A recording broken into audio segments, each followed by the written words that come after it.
বন্ধুরা আসসালামু আলাইকুম, কেমন আছেন সবাই? শামুস কিচেনে আরও একবার আপনাদের স্বাগত জানাই। তো আমি এখানে কিছু মিষ্টি আলু সিদ্ধ করে নিয়েছি, মিষ্টি আলুর হালুয়া বানাবো। তো কিছু মিষ্টি আলু ছিল, বাচ্চাগুলো খেতে চাচ্ছিল না, তো ভাবলাম যে হালুয়া করে দেই, তারা নিমিষেই খেয়ে নেবে। তো সেটাই আপনাদের সাথে শেয়ার করব। তো চলো, প্রথমে আমি একটা ম্যাশার দিয়ে ম্যাশ করে নেব। আমি এখানে মিষ্টি আলুগুলো ম্যাশ করে নিয়েছি, তো আমি এখন রান্না করে নেব। তো আমি একটা কড়াই বসিয়ে দিলাম চুলার উপরে, আর আমি এখানে এখন ঘি দিয়ে দেব। 2 চামচ মতো আমি এখানে ঘি দিলাম।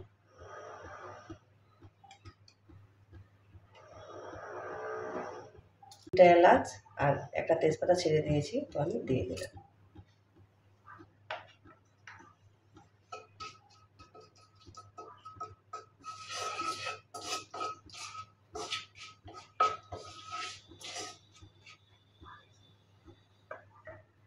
তো এখন আমি সিদ্ধ করে রাখা মিষ্টি আলুগুলো দিয়ে দিচ্ছি।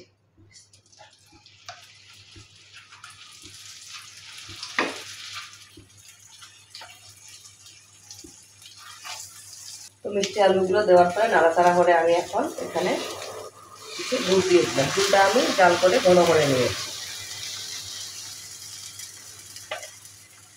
দিয়ে এখন আমি ভালোভাবে দুধের সাথে মিশিয়ে নেব।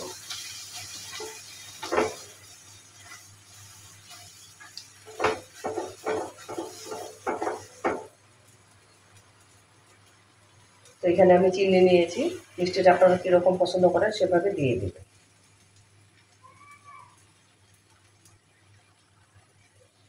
তো চিনিটা দিয়ে আমি ভালোভাবে মিশিয়ে নেব।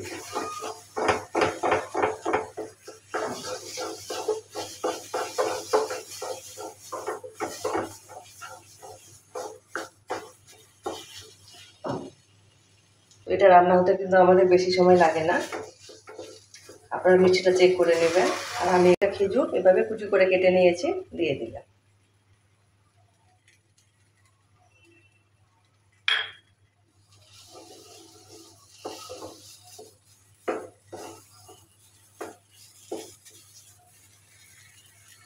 এখানে আমি কিছু পেস্তা বাদাম আর কিছু কিশমিশ নিয়েছি, দিয়ে দিলাম। দিয়ে আমি ভালোভাবে নেড়ে দিচ্ছি।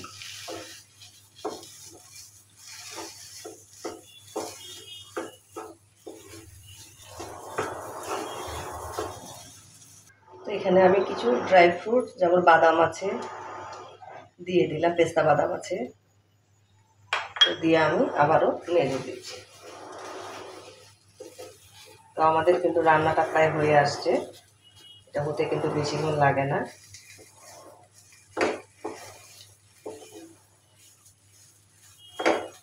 তো হালুয়াটা আমার হয়ে গেছে, আমি এখন নামিয়ে নিচ্ছি। তো দেখলে তো বন্ধুরা কত সহজে আর ঝটপটভাবে আমি একটা হালুয়া তৈরি করে নিলাম, তাও কিনা মিষ্টি আলুর হালুয়া।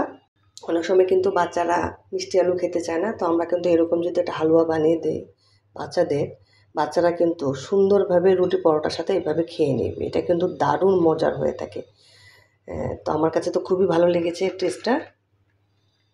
তো আমিও আমার বাচ্চাদের কিন্তু খাওয়ানোর জন্য এইভাবে বানিয়েছি। মিষ্টি আলু ওরা খেতে চায় না, তো আমি কিছু ড্রাই ফ্রুট আর পেস্তা বাদাম দিয়ে দিলাম ওপর থেকে। তো এইভাবে একটু সাজিয়ে দিলে কিন্তু বাচ্চারা কিন্তু খেতে চায়, দেখে যে কি সুন্দর লাগতেছে এটা ভেবেই ওরা খেতে চায়। তো আজকের এই মিষ্টি আলু হালুয়া রেসিপিটা যদি ভালো লেগে থাকে লাইক দিবেন, কমেন্ট করে জানাবেন কেমন হয়েছে। আপনাদের সুন্দর একটা কমেন্ট আমাকে উৎসাহ দেয়। এরকম মজার মজার সহজ রেসিপি পেতে আমার চ্যানেলটিকে সাবস্ক্রাইব করে আমার পাশে থাকবেন। সবাই ভালো থাকবেন। আসসালামু আলাইকুম।